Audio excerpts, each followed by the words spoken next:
shell. Everybody's got a right to, put your hands together. Everybody's got a right to live. We need a moral movement across this nation, indigenously, homegrown, state-based, state government focused, deeply moral, deeply constitutional, anti-racist, anti-poverty, pro-justice, pro-labor, transformative movement. They need brigades of ambulance drivers who will have to ignore the red lights of the present system until the emergency is solved. So I want to welcome you to my City of Angels, and I want to start by explaining why LA is important today. It is a city where more civil disturbances have occurred in the past 100 years than any other city.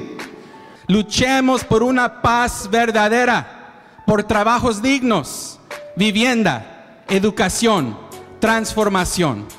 El Rahum V'Chanun, God of mercy and love, in this time of moral confusion, conflict, cruelty, and just plain crazy, please wake us up.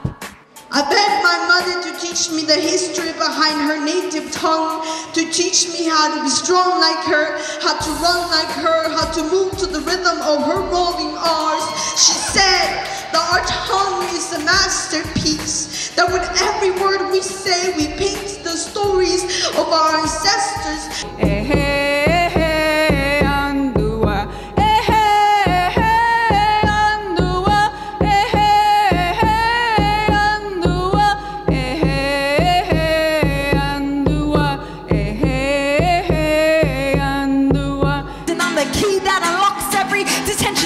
The cord, the blood, the mighty placenta. I am fierce, ferocious, and furiously strong.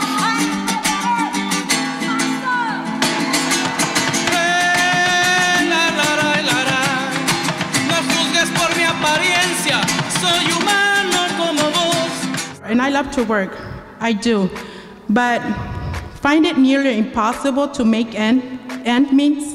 Do we buy food, or do we purchase our children's medicines? You're an expert in your own situation, right? And the reality is that I am poor. I've been poor for most of my working life. And it wasn't until I had this crisis that I'd realized the lies that I've been fed about my own life. Los Angeles County has the highest poverty rate in California, over 25%. The population in Los Angeles County is 29% white, 8% black, 11% Asian, 49% Latino. Santa Barbara, because poverty is not just limited to Los Angeles County, it's 25.4%. And the population there is 75% white. My point I'm trying to make is that poverty crosses all colors and races. Now here today, with a powerful dream and a moral imperative, we go directly to the gaps. I can't think of a more important time for us to come together to take the step neatly to ensure that our voices are here and a moral revival emerge. Because together we rise. I believe there is an answer ringing through the corridors of time, gathering from the north, south, and east and west of this state. And when the question is asked, can these dry bones live again? Tonight you have said, yes, we can. Sí se puede. We are calling for a season of moral resistance, a season of organizing, a season of nonviolent, massive civil disobedience. And so we're asking you tonight, California, are you ready? Will you join the Poor People's Campaign? Will you bring about a moral revival for this entire nation? Sing a song. We know that in order for us to have freedom, we have to have justice. We know that. Okay, and so we're reaching for that freedom, and we're going to do a song that's really familiar. We'll just put another piece of the song to it, and so it'll go like, I'm on my way up, my mind is made up, I'm gonna hold my head up, walking on in love. In that text, Jesus clear public policy agenda.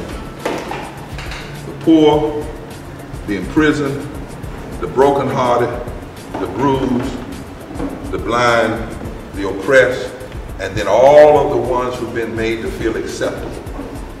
That's where the movement must focus. If it's led by the Spirit of the universe. So right now, it's more we're getting things together. At this point, you know, there are grassroots organizations that have been building this for a long time who have endorsed and said that they're a part of this, but we're not trying to get big endorsements, right?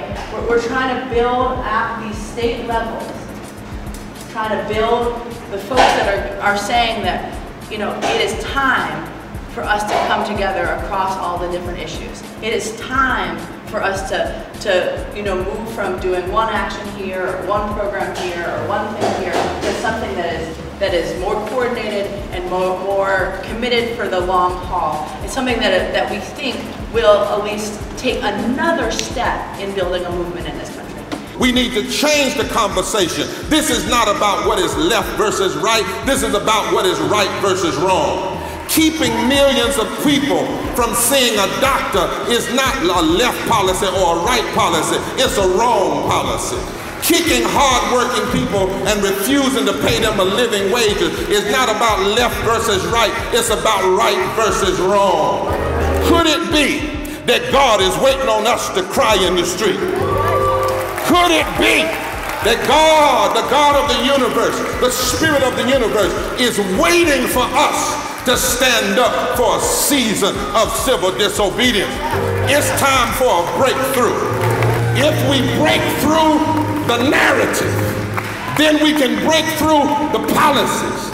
If we break through the policies, we can break through the agenda. And if we break through the agenda, children's children will say of us that in the short time we had on this earth, we did not abdicate our responsibility. And we refuse to let anybody build a wall around justice, a wall around love, a wall around mercy.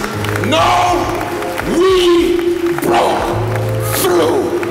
Hallelujah.